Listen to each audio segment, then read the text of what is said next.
오늘은 이제 우리가 예레미야 37장을 공부하는데요. 예레미야 37장. 예레미야 37장을 공부하는데 다음 주 수요일 날 공부할 예레미야 38장하고 상당히 연결된 장입니다. 그래서 37장을 오늘 이같이 들으시고 그다음 이어서 다음 주에 38장, 이게 이제 하나의 묶음인데 오늘은 이제 37장만 먼저 살펴보겠습니다. 우리가 이제 햄릿 하면은 햄릿이 조금 우유부단해요. 결단을 못 내리는 게 햄릿형 인간이죠. 근데 이제 성경에 나오는 그 이제 우유부단하고 결단을 못하는 이런 분들이 오늘 좀 등장하고 있습니다. 이제 그 중에 하나가 오늘 우리가 살펴보려고 하는 시드기야 왕이 좀 우유부단하고 결단을 못 내려요. 옳은 것을 분명히 알지만은 옳은 선택을 못 하죠. 또 빌라도 역시 예수님이 죄가 없다는 것을 알면서도 예수님을 결국은 십자가에 못 박아 죽게 했죠. 여러분들, 우리가 이제 세례 요한을 이제 보면은 세례 요한 예수님의 길을 예배하러 온 자죠. 그래서 세례 요한이 이 에세네파 저쪽 이 사해 근처에서 이 광야에서 생활하면서 정말 세례 요한은 좀 특별한 사람이에요. 왜냐하면 예언자이기 때문에 얼마든지 예루살렘에서 이 제사장이기 때문에 얼마든지 예루살렘에서 이같이 제사장 스쿨에 들어가서 학교에 들어가서 잘 교육받고 예루살렘에서 지낼 수 있었지만도 세례 요한은 자기 아버지가 사가랴가 제사장 아닙니까? 그러니까 제사장은 세습되니까 그 당연히 이제 세례 요한도 이 제사장으로서 예루살렘에 지낼 수 있었죠. 그런데 세례 요한은 이제 유대 광야라고 하는 곳에 가서 거기서 지내면서 이전 하나님의 음성을 듣고 나가서 예수님의 길을 예비한 이런 이 선지자의 길을 걸어가게 됐죠. 그 당시에 이제 세례 요한이 활동할 때 누가 이같이 그 헤롯이 바로 이 다스렸죠. 그래서 이 헤롯이 그 당시 다스렸는데 헤롯이 자기 동생 이 빌립이라고 하는 동생의 아내를 헤로디아를 갖다가 취했어요. 그러니까 세례 요한이 그건 잘못된 거다. 그것은 있을 수 없는 일이다. 이러면서 이제 세례 요한이 이 말씀을 했죠. 그랬더니 헤롯보다는 헤로디아가 세례 요한 그렇게 말하는 세례 요한이 싫은 거예요. 그래서 헤로디아가 세례 요한을 죽이려고 듭니다. 근데 그것을 헤롯이 보고 헤롯이 보니까 잘못했다가는 자기 아내 헤로디아가 세례 요한을 자격을 시켜서 죽일 것 같아요. 그래서 안 된다, 이건 안 된다 그래가지고 헤롯이 나서서 이 세례 요한을 보호합니다.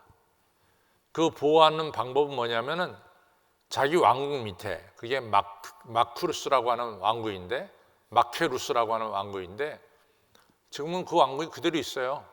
그래서 여러분들이 요르단에 가서 보면은 마케루스 왕국을 볼 수 있어요. 근데 그 왕국 밑에 지하에는 감옥이 있었습니다.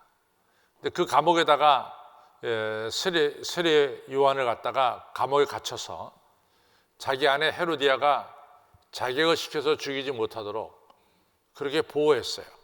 그래서 세례 요한이 감옥소에 갇히게 된 것은 어떤 면에서 보면은 헤롯이 세례 요한의 목숨을 좀 보호하려고 지켜주려고 이제 감옥에 갖다 집어넣었죠. 이제 그러고 나서 마가복음 6장에 보면은 이 헤롯이 가끔 내려가서 세례 요한에게 말씀을 듣습니다.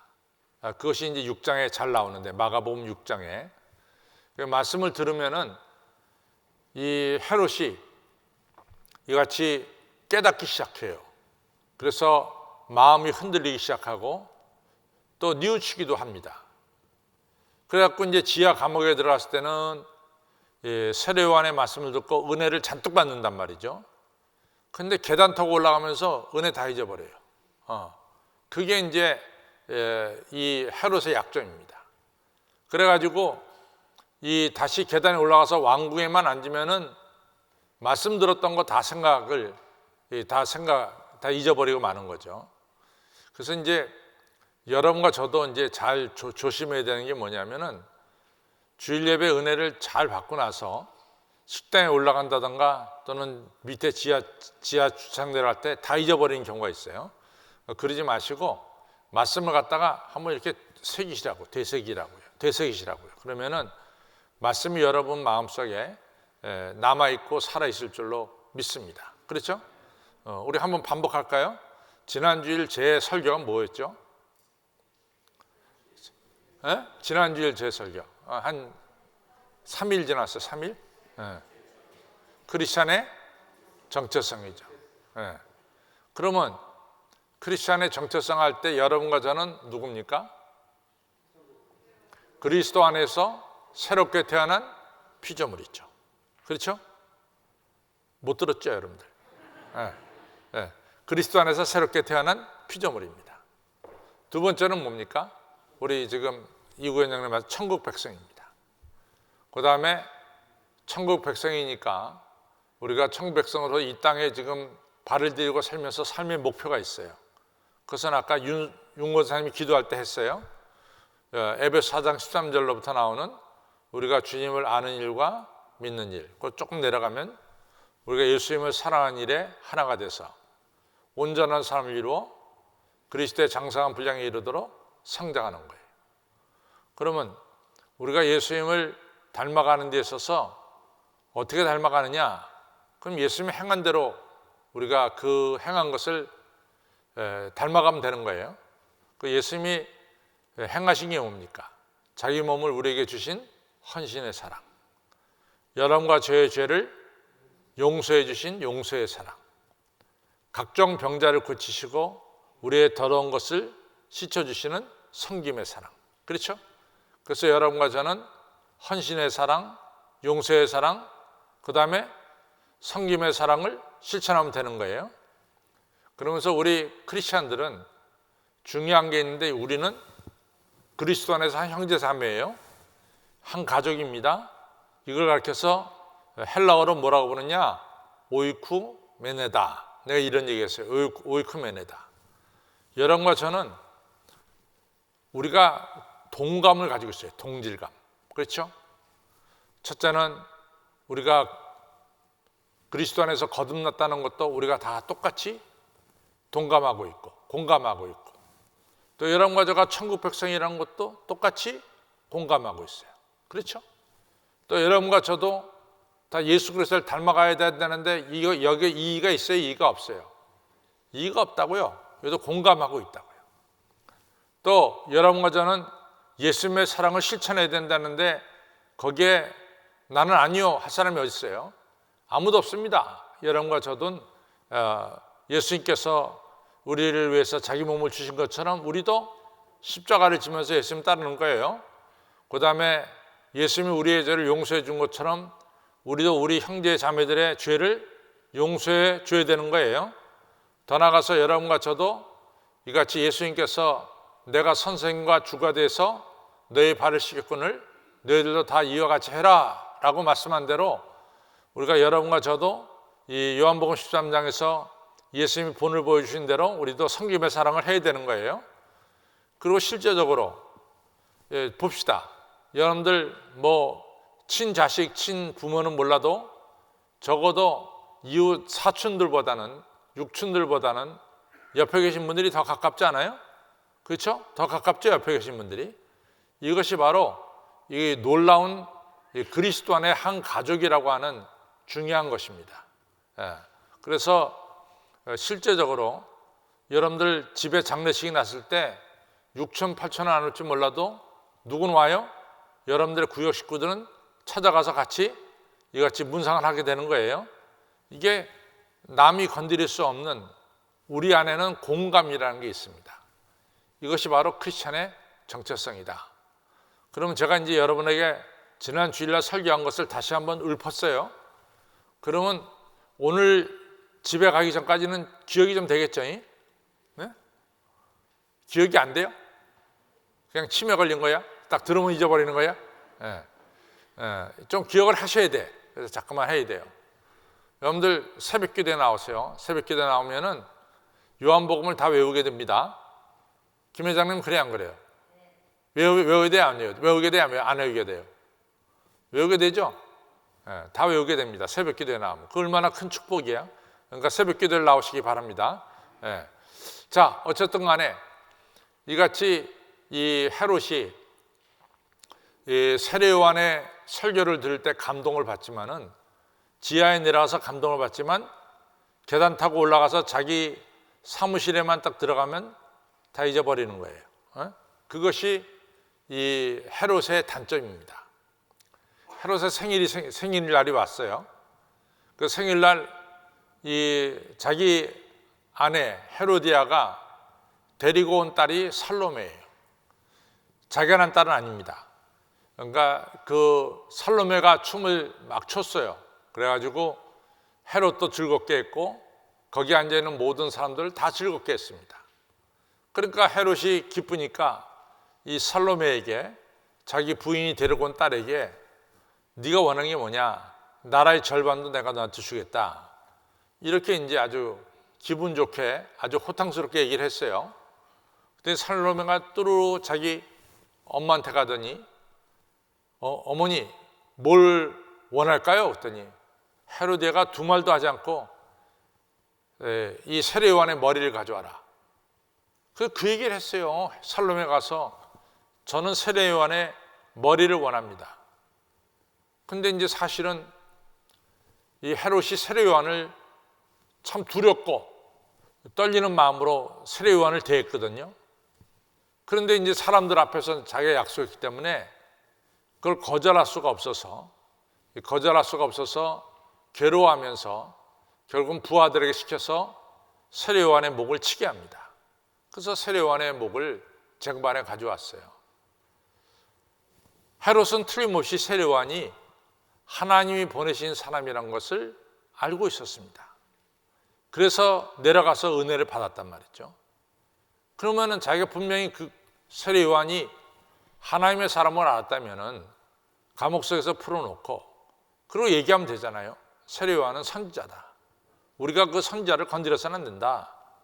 이런 얘기를 해야 되는데 자기는 그렇게 생각하고 있는데 이거 갖다가 공표도 못하고 정말로 이 세례요한을 사람들에게 선지자라고 말도 못하고 그러고 그렇게 지내다가 결국은 자기 부인이 데려온 딸이 세례요한의 목을 달라니까 이같이 죽일 수밖에 없는 이같이 우유부단하고 결단력이 없는 선한 것을 알면서 선을 행치 못하는 이런 이 헤롯을 우리가 보게 되죠.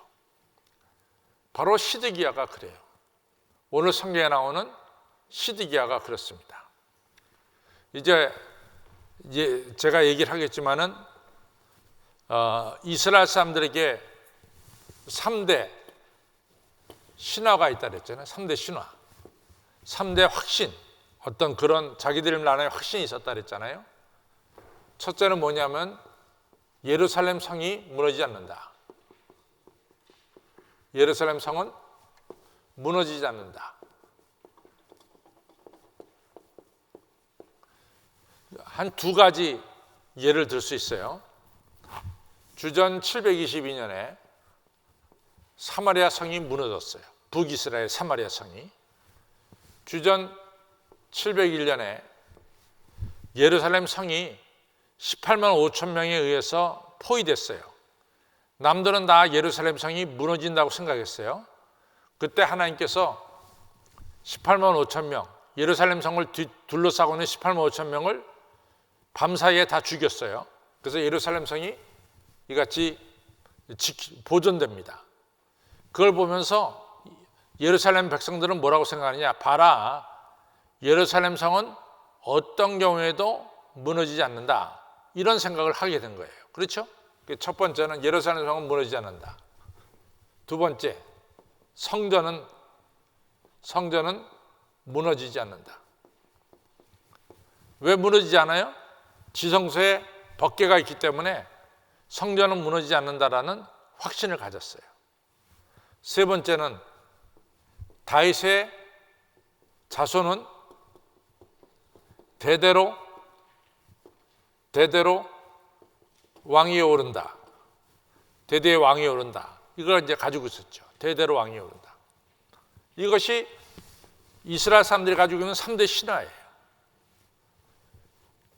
이제 이 예레미야가 시드기야에게 말합니다. 당신이 바벨론에게 항복하면은, 왜냐하면 하나님이 이 바벨론 왕 느부갓네살의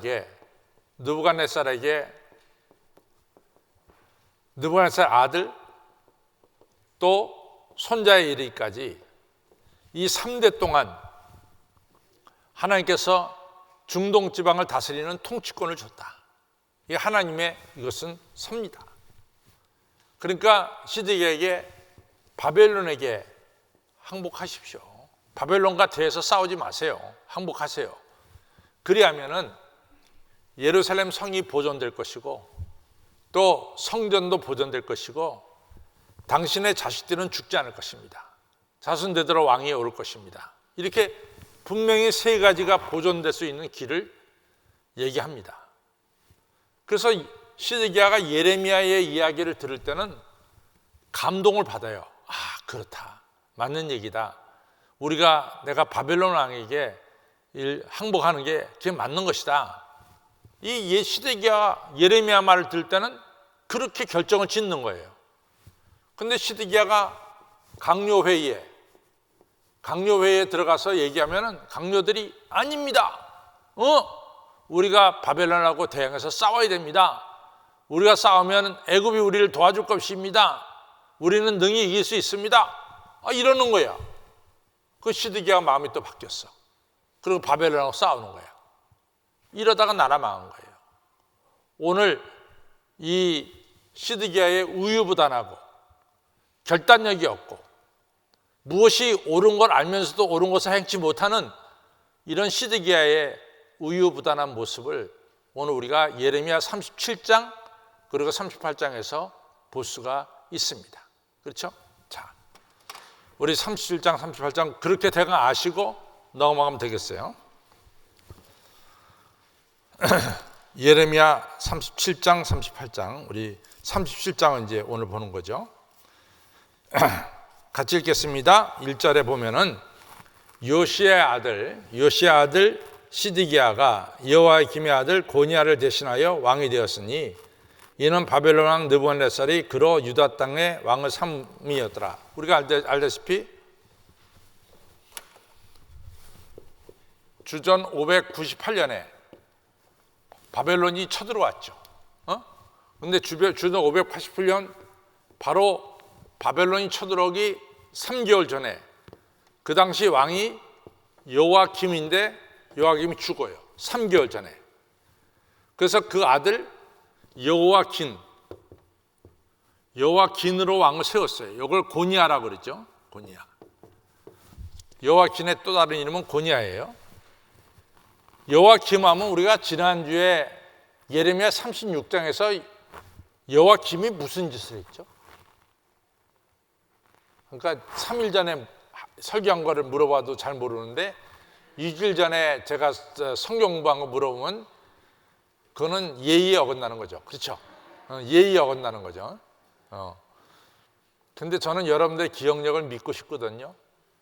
일주일 전에 여호와김이 무슨 짓을 했습니까? 성경책 불태웠잖아요. 성경책 불태웠죠? 안 태웠나? 소도를 가지고 작은 칼을 가지고 성경책을 잘게 찢어갖고 화롯불에 던졌어요? 안 던졌어요? 던졌죠. 그래서 이 예레미야가 무섭게 예언했죠. 네가 성경책을 갖다가 이같이 찢어버리고 불태웠으니까 이제 예루살렘은 망할 것이고, 그리고 네 아들은 바벨론 포로로 끌고 네 무덤은 파헤쳐질 것이다. 그대로 다 됐어요. 그래가지고 이제 바벨론이 쳐들어와서 여호와긴 때 쳐들어왔단 말이지. 여호와긴은 바벨론 포로로 끌고 가고, 여호와긴의 삼촌이 있어요. 삼촌이 시드기야입니다. 이 시드기야를 바벨론이 왕으로 세웠습니다. 바로 그 얘기를 하는 거죠. 그래서 요시아의 셋째 아들 시드기야가 여호와김의 아들 고니야를 대신해, 고니야가 바벨론 포로로 끌려갔어요. 고니야를 대신하여 왕이 되었으니 이는 바벨론 왕 느부갓네살이 그로 시드기야로 유다 땅의 왕을 삼음이었더라. 그러니까 시드기야는 느부갓네살에 의해서 왕이 되었다라는 것을 알 수 있습니다. 그와 시드기야와 그 신하들이 그 땅 백성이 여호와께서 선지자 예레미야로 하신 말씀을 듣지 아니하니라. 예레미야에게 주신 하나님 말씀을 듣지 않았다, 그 말이에요. 이제 시드기야 왕이 셀라마의 아들 여우갈과 마아세의 아들 제사장 스바냐를 선지자 예레미야에게로 보내어 청하기를 너는 우리를 위하여 우리 하나님께, 우리 여호와 하나님께 기도하라 하였다. 기도를 부탁했어요. 근데 제가 이제 그 얘기를 했어요. 여러분들 기억이 나는지 모르시겠어요. 제가 예레미야 34장을 공부할 때 무슨 얘기를 했냐면은, 지금 예루살렘을 바벨론 군대가 포위하고 있었단 말이죠. 바벨론 군대가 이제 이 라기스 성하고 또 다른 성하고 예루살렘 성만 빼놓고는 다 바벨론에게 점령을 당했어요. 예루살렘 성이 먹을 것이 없을 정도로 지금 이같이 바벨론에서 이같이 포위당했단 말이죠. 그때 애국 군대가 북쪽으로 올라온다는 소식이 들렸어요. 그러니까 바벨론 군대가, 갈대아 군대가 예루살렘을 포위하는 것을 잠깐 늦추고 군대가 다시 내려가서 애국 군대와 이같이 싸우려고 내려간 적이 있었어요. 그래서 잠깐 동안 예루살렘이 바벨론에 의해서 포위당했던 것이 해제되는 이런 일이 벌어지죠. 그런데 예루살렘이 바벨론에게 포위당했을 때 어떤 일이 벌어지냐면, 예레미야 34장에서 예루살렘에 살고 있었던 귀족들이, 부자들이 자기 집에서 노예로 부리고 있는 이 이스라엘 사람들, 히브리 종들을 다 자유를 줍니다. 성전 안에서. 왜냐하면 성경에 너희 히브리 사람을 7년 동안 종으로 데리고 있지 말라 그랬거든요. 다 풀어주라 그랬거든요. 그래서 자유를 줍니다. 너희들은 더 이상 포로가 아니다. 그런데 그렇게 자유를 주고 나서 조금 지나니까 예루살렘을 포위하고 있던 바벨론 군대가 밑으로 내려가 예루살렘이 잠깐 동안 자유롭게 됐단 말이지. 그러니까 이 귀족들이 어떻게 합니까? 풀어준 노예들을 갖다가 다시 노예로 삼는 일이 예레미야 34장에서 있었어요. 기억이 안 나요? 그런 게 듣긴 들은 것 같아요? 듣긴 들은 것 같죠? 그런 일이 있었단 말이지. 바로 그 얘기예요. 지금 이 바벨론 군대가, 애국 군대가 이스라엘 도우려고 온다. 그러니까 바벨론 군대가 잠깐 동안 예루살렘을 포위했던 병력을 밑으로 내렸단 말이지. 그러니까 예루살렘이 잠깐 동안 자유를 얻었어요. 요때 시드기야 왕이 예레미야에게 부탁하기를, 예루살렘 성을 떠난 이 군대가 다시는 예루살렘에 오지 않도록 하나님께 기도해달라. 이런 기도 부탁을 한 거예요. 이 예루살렘을 둘러싸고 있었던 바벨론 군대가 지금 예루살렘에서 이같이 철수했어요. 그러니까 시드기야 왕이 예레미야에게 부탁하기를, 이 철수한 군대가 다시는 예루살렘으로 돌아오지 않도록 하나님께 기도해 주십시오. 이렇게 부탁한 거예요. 여기까지 이해가 되겠어요? 근데 이해가 되는지 안 되는지 도대체 모르겠어요.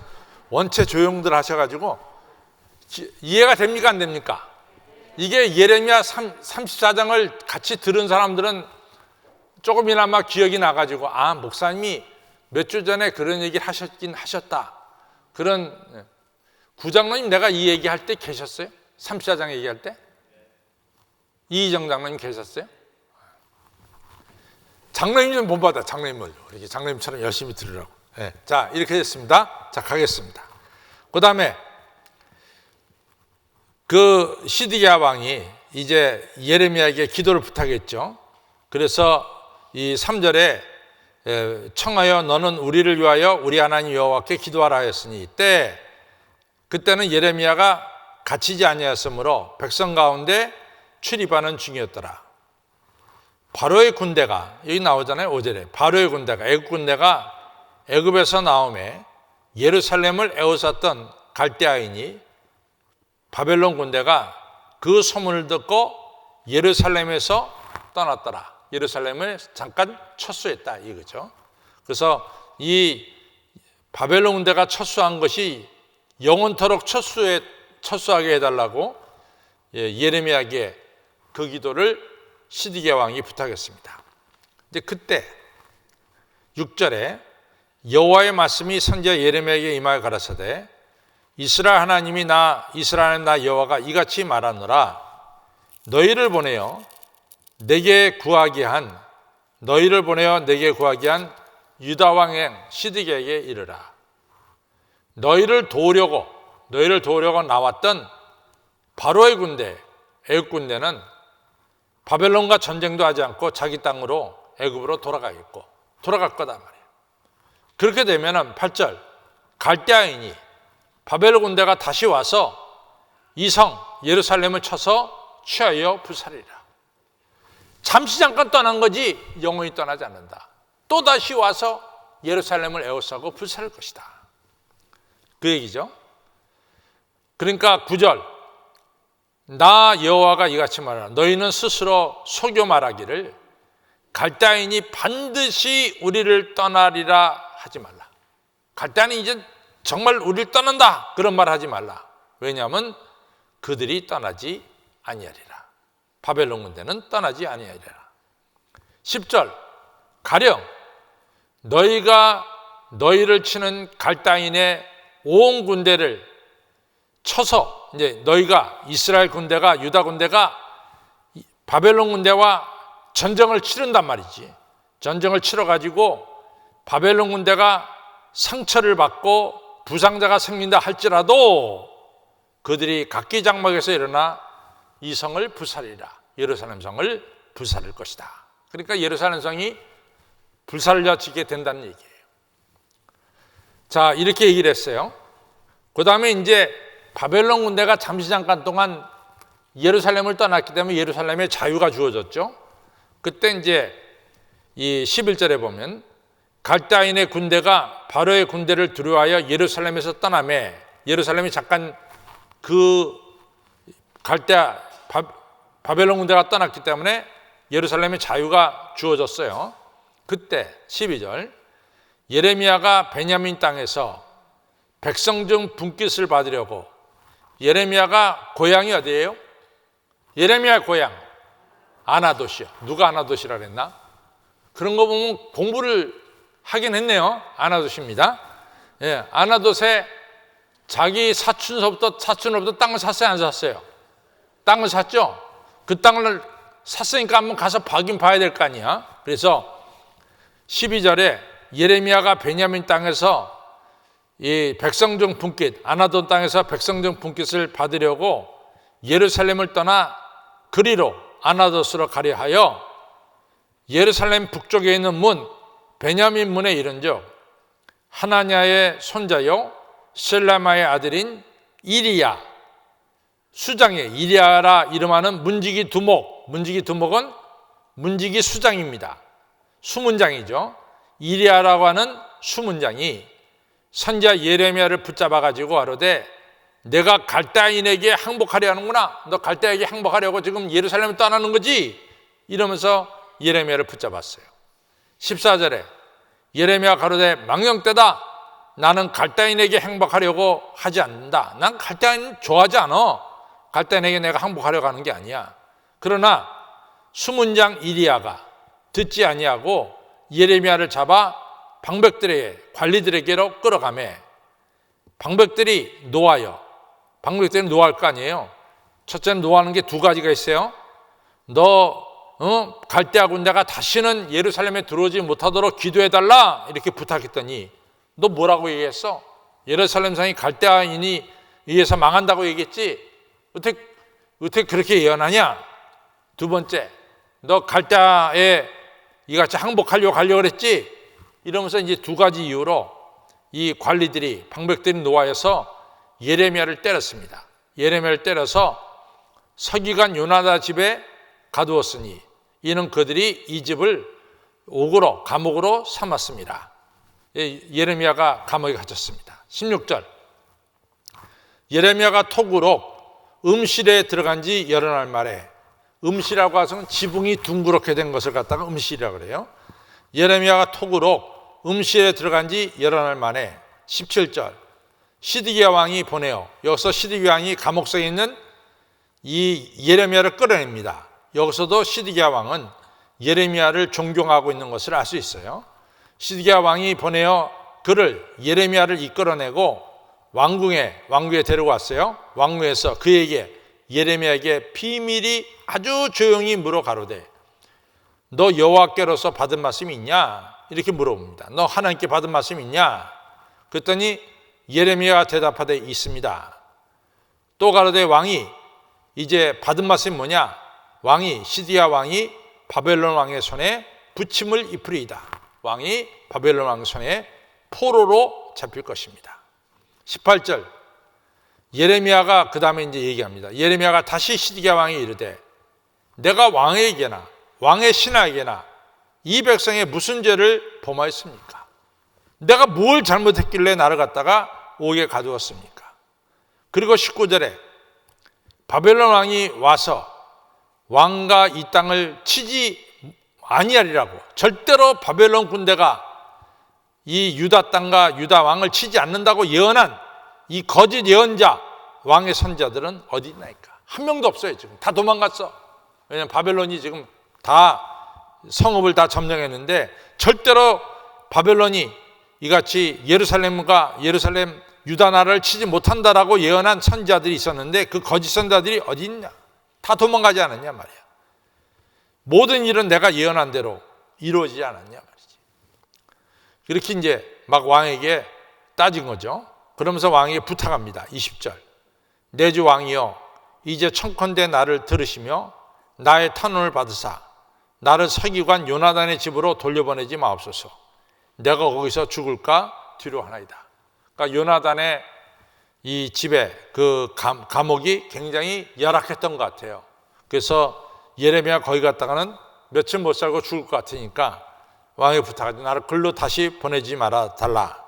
그랬더니 21절 시드기야 왕이 예레미야의 말을 듣습니다. 이에 시드기야 왕이 명하여 예레미야를 시대 뜰에 자기 왕궁 밑에 두고 떡 많은 자에게 거리에서 매일 떡 한 덩어리씩 그에게 주게 하며 성중에 떡이 닿을 때까지 이르니라. 예레미야가 시대 뜰에 있게 됐다. 그래서 이제 다음번에 계속해서 후편, 속편을 갖다가 다음 주 수요일 날 38장에서 하게 됩니다. 이제 결론을 가겠습니다. 결론 같이 읽습니다. 같이 읽겠습니다. 시작. 예레미야도 바벨론 섬기는 것을 좋게 여기지 않았습니다. 그러나 하나님의 명령에 순종하는 것입니다. 시드기야 왕은 하나님의 명령이 자기 생각과는 다를 때에도 자기 주장을 고집할 것이 아니라 하나님 명령에 순종해야 하는 것입니다. 만약 시드기야 왕이 하나님 명령에 순종했다면 그의 시대에는 시온성 예루살렘 성전이 무너지지 않았을 것이고 자신의 자식들도 죽임을 당하지 않았을 것입니다. 그러나 시드기야 왕은 하나님 말씀을 따르지 않았습니다. 그 결과로 예루살렘 성과 성전이 무너졌습니다. 그리고 자신의 자식들도 죽임을 당했던 것을 우리가 압니다.